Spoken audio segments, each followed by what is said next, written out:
মুসা নবী ডাক দেয়া বলে, বুড়িমা কত বছর তারা দুনিয়ার জমিনে হায়াত পায় বলো।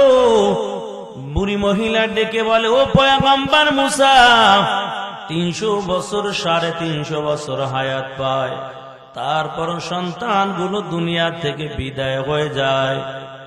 মুসা নবী কথা শোনানোর পর বড় অবাক হয়ে গেল। ডাক দিয়ে বলো, বুড়িমা তুমি শুনো, 300 বছর 350 বছর হায়াত পায়, আর তুমি বলো অকালে দুনিয়া থেকে বিদায় হয়ে যায়। তবে এমন একটা নবীর জমানা আসবে